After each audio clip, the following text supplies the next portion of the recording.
झारखंड विधानसभा के शीतकालीन सत्र का आज दूसरा दिन है। सदन के बाहर ही विपक्ष ने अपनी मंशा स्पष्ट कर दी थी और सदन की कार्रवाई शुरू होने के बाद भी इसी तेवर के साथ विपक्ष के विधायकों ने खूब हंगामा किया और इसी हंगामे के बीच सदन की कार्रवाई 12:30 बजे तक के लिए स्थगित कर दी गई। प्रश्नकाल के साथ शुरू हुए विधानसभा सत्र की कार्रवाई के दौरान प्रदीप यादव ने गृह रक्षा वाहिनी की बहाली और होमगार्ड के खाली पदों की बहाली सहित जातीय जनगणना का मुद्दा उठाया। सुनिए विधायक प्रदीप यादव ने क्या कहा। मैंने राज्य के नौजवानों के हित में एक महत्वपूर्ण प्रश्न को सरकार के सामने लाया था सदन में। वो था कि भाई होम गार्ड्स की बहाली 24 जिलों में 5 वर्षों में अब तक नहीं हो पाई है।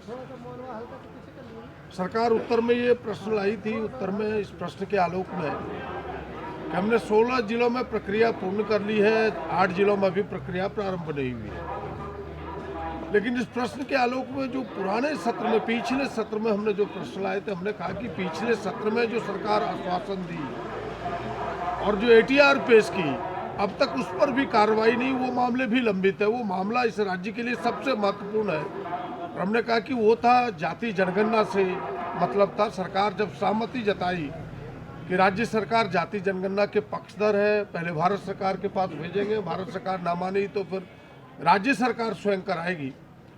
लेकिन आज एटीआर के उत्तर में देती है कि यह विषय ग्रामीण विकास का नहीं है, यह विषय किसी और विभाग का है। तो हमें लगा कि सरकार टाल मटोल करे तो सरकार पहले पुराने प्रश्नों का उत्तर दे कि सरकार करना क्या चाहती है, नए प्रश्न का तो बाद में। तो सरकार ने जो उत्तर दी है कि नहीं, हम जाति जनगणना भी कराएंगे और यह जो होमगार्ड्स की बहाली है, इस बहाली को भी जल्द ही हम पूर्ण करेंगे और जो रिपोर्ट्स है उसको सदन के सामने चलते सत्र में रखेंगे। विषय इतना ही है।